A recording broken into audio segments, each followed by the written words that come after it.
एक बार की बात है। गर्मी का मौसम था और एक चींटी कड़ी मेहनत से अपने लिए अनाज जुटा रही थी।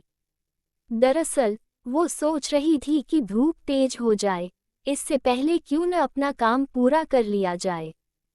चींटी कई दिनों से इस काम में जुटी थी। वो रोजाना खेत से उठाकर दाने अपने बिल में जमा करती थी।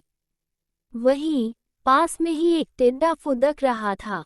मस्ती में वह नाच रहा था, गाने गाकर जिंदगी के मजे ले रहा था।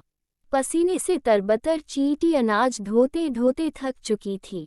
पीठ पर अनाज लेकर बिल की तरफ जा रही थी, तभी टिड्डा फुदककर उसके सामने आ गया। बोला, प्यारी चींटी, क्यों इतनी मेहनत कर रही हो? आओ मजे करें। चींटी ने टिड्डे को नजरअंदाज किया और खेत से उठाकर एक एक दाना अपने बिल में जमा करती रही। मस्ती में डूबा टिड्डा चींटी को देखकर हंसता और मजाक उड़ाता। उछलकर उसके रास्ते में आकर कहता, प्यारी चींटी आओ मेरा गाना सुनो। कितना बढ़िया मौसम है, ठंडी हवा चल रही, सुनहरी धूप है। क्यों मेहनत करके इस खूबसूरत दिन को बर्बाद कर रही हो? टिड्डा की हरकतों से चींटी परेशान हो गई। उसने समझाते हुए कहा, सुनो टिड्डा, ठंड का मौसम कुछ दिन बाद ही आने वाला है। तब खूब बर्फ गिरेगी, कहीं भी अनाज नहीं मिलेगा।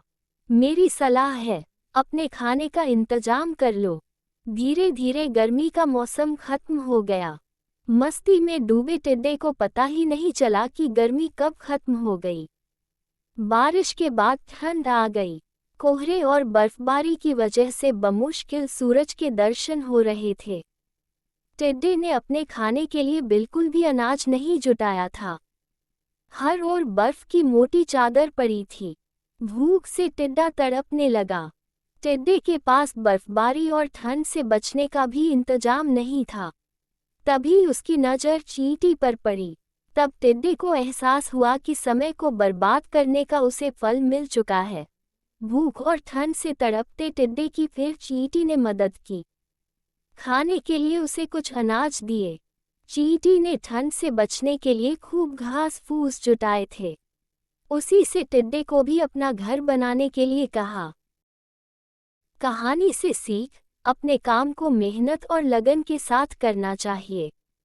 उस वक्त भले ही लोग मजाक उड़ाएं, लेकिन बाद में वे ही तारीफ करेंगे।